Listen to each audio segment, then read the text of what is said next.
حضرت محبوب سبحانی غوث اعظم شیخ عبد القادر جیلانی رضی اللہ تعالیٰ عنہ، آپ ایک کاروبار بھی کرتے تھے، تو آپ کا کچھ مال آ رہا تھا جہاز کے ذریعے. ایک بندے نے خبر دی کان میں، حضور جہاز ڈوب گیا. فرمانے لگے الحمدللہ الحمدللہ.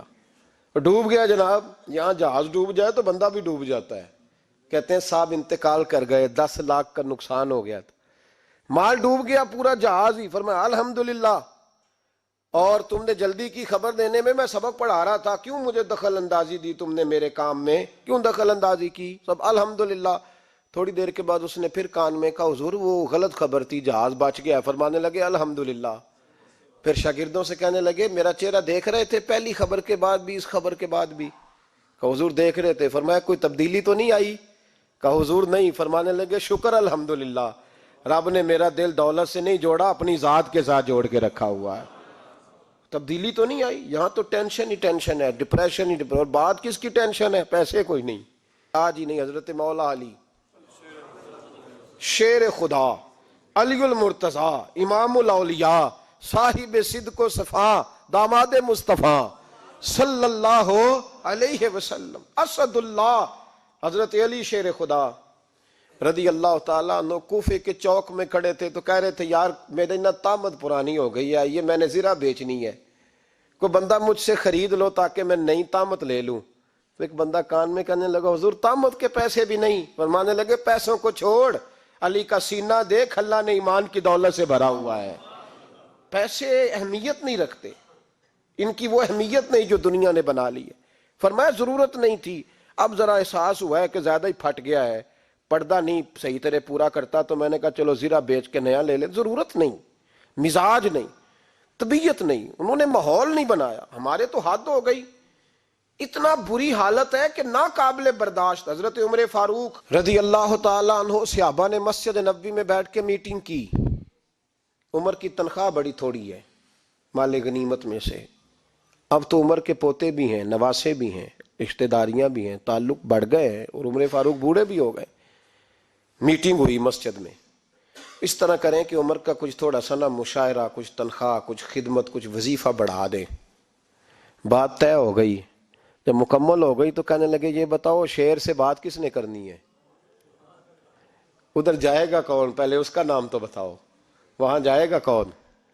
تو انہوں نے کہا یہ تو ہم نے سوچا ہی نہیں، بات تو بڑی تگڑی ہے، عمر سے کون بات کرے گا؟ یہاں جتنا مرضی تگڑا پیر ہو، آپ نذرانہ لے کے جائیں، مسئلہ ہی کوئی نہیں. کبھی کسی کو کہنا پڑا ہے؟ تو کہتے ہیں جناب کون بات کرے گا؟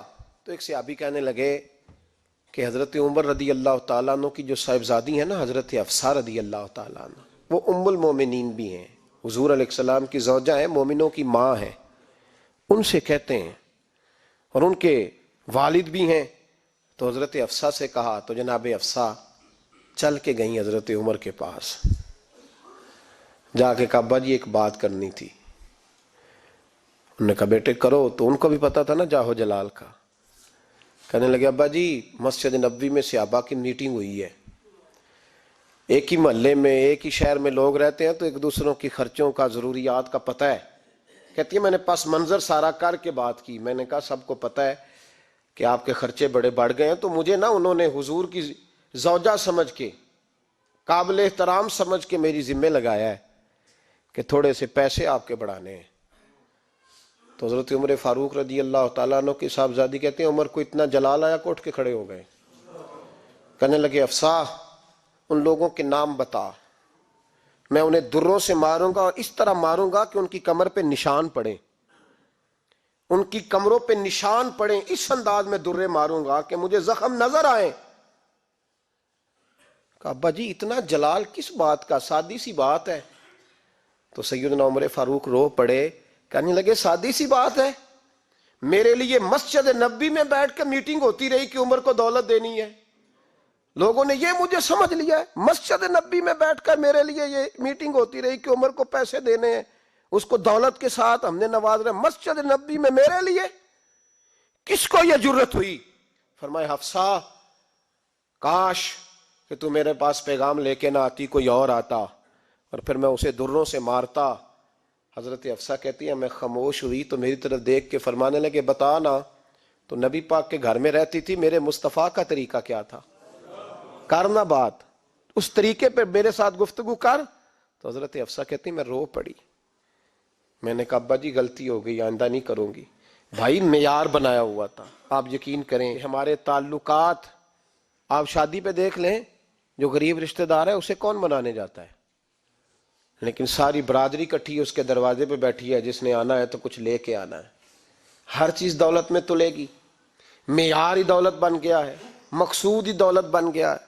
اس پیسے نے، اس دنیا داری نے، دنیا دار پجاری زردے کتیاں دے گل ٹلی ہو، اتنا سخت رویہ لوگوں نے اپنا لیا. رشتوں کا تقدس نہیں رہا.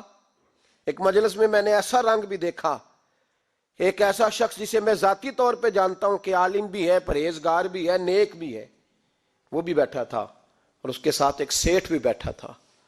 لیکن جو لوگوں کا عقیدت کا رشتہ اس درویش کے ساتھ ہونا چاہیے تھا وہ سیٹھ کے ساتھ تھا.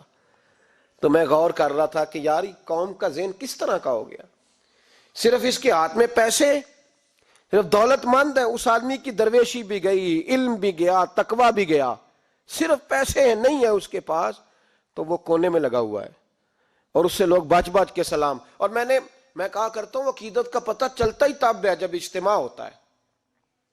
اکیلے درویش بیٹھے ہیں تو سب جھک کے سلام لیتے ہیں، اور جب وہ 2 MNA کے بیچ، 3 MPA کے بیچ، 5-7 سیٹھوں کے بیچ بیٹھے گا پھر تیری عقیدت کا پتہ چلے گا.